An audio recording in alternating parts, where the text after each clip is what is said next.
ఈ కార్ వచ్చేసి ఐ10 vehicle 2014 vehicle 2029 వరకు వ్యాలిడిటీ ఉన్నది. కిలోమీటర్ రీడింగ్ కేవలం 49,000 కిలోమీటర్ తిరిగింది. చాలా సెలెక్టెడ్ కలర్, చాలా బాగుంటది కలర్. ఇది maroon colour.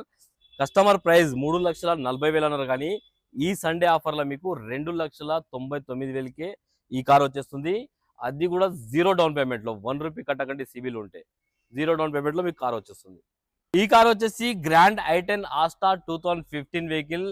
Asta total top end features అన్ని ఉంటాయి మీకు. Mag wheels, push button, auto climate control, AC, rear AC, air bags అన్ని ఉంటాయి. ఆ టాప్ అండ్ ఫీచర్స్ ఉంటుంది వెహికల్. ఇది 99,000 కిలోమీటర్స్ అయితే తిరిగింది. షోరూమ్ ట్రాక్ కూడా అవైలబుల్ ఉంది. సింగిల్ ఓనర్ బండి. కస్టమర్ ప్రైస్ 4,30,000 అంటారు, కానీ ఈ సండే ఆఫర్లా 3,90,000కి కార్ వచ్చేస్తుంది మీకు. ఇంకా రండి, మాట్లాడి తక్కువ ఇప్పిస్తాను. ఇది కూడా సిబిల్ ఉంటే జీరో డౌన్ పేమెంట్ లో మీకు ఇవ్వచ్చు. సిబిల్ లేకపోతే 70%. ఈ కార్ వచ్చేసి ఎక్సెంట్ 2014 లో మ్యానుఫ్యాక్చరింగ్ అయింది, 15 లో రిజిస్ట్రేషన్ అయింది. 2030 వరకు వ్యాలిడిటీ ఉన్నది. కస్టమర్ ప్రైస్ వచ్చేసి 3,80,000 అంటారు, కానీ ఈ సండే ఆఫర్లా 3,40,000కి వచ్చేస్తుంది మీకు. 33,000 షోరూమ్ ట్రాక్ టోటల్ ఉంది. మేడం గారు డాక్టర్ వాడిన వెహికల్ టోటల్ షోరూమ్ ట్రాక్ ఉంది. టోటల్ ప్రెసెంట్ సర్వీస్ కూడా అయి ఉంది. సర్వీస్ కూడా మీకు అవసరం లేదు. వెహికల్ కి ఫుల్ ఫైనాన్స్ చేయొచ్చు. సిబిల్ ఉంటే 1 రూపీ కట్టాల్సిన అవసరం లేదు. సిబిల్ లేకపోతే 70%.